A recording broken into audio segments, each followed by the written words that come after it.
Jimmy Choo. Want me to pick up a pair for you?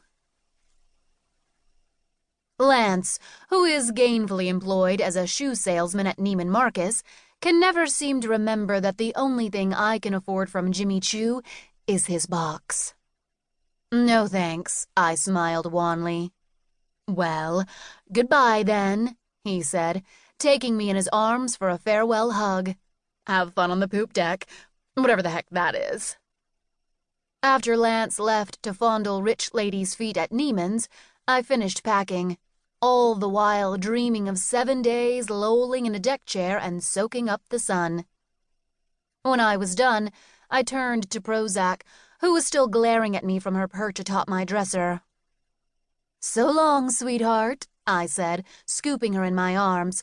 You be good now, hear? Yeah, right. Whatever. Wriggling free from my grasp, she leapt onto my bedspread, which she began clawing with a vengeance. I'd be surprised if it was still in one piece when I got back. I picked up my bags and headed out to the living room, fighting back waves of guilt. In spite of Prozac's abominable behavior, I felt bad about leaving her. What can I say?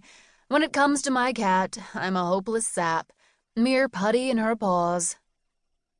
Oh well, I couldn't fret. Prozac would be fine. My mother would stuff her with human tuna and spoil her rotten. I took one last look around my apartment, bidding farewell to my overstuffed sofa and my straggly philodendron plant, then headed outside. It was a glorious day, complete with crayon blue skies, fluffy white clouds, and palm fronds rustling in the breeze. What perfect weather to set sail for the high seas. Luckily, I'd nabbed a parking spot in front of my duplex. I loaded my suitcase and tote bag in the trunk of my car, and was just about to shut the lid when I realized I'd forgotten to pack my giant book of New York Times crossword puzzles, which I intended to work my way through during my 7 days at sea, a succession of free strawberry smoothies at my side. With a sigh of impatience, I dashed back to my apartment and into my bedroom, where Prozac had abandoned my bedspread and was now busily attacking my pillow. I could have sworn I'd left the crossword book on my night table, but it wasn't there. I looked in the living room, the bathroom, and kitchen, and was about to give up when I finally saw it peeking from under the living room sofa.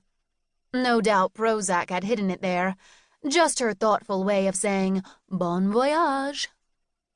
I grabbed it and raced back out to the Corolla, where I tossed it into the trunk and got behind the wheel, excitement mounting. At last, I was headed off for a fabulous week of cruising. Bidding adieu to the cares and woes of my workaday life, I took off with a smile on my lips and a song in my heart, and what I didn't know at the time, a cat in the trunk of my car. Chapter 2. Prozac, the little devil, had undoubtedly slipped out of my apartment while I was dashing around looking for my crossword puzzle book. Like an idiot, I'd left the front door open.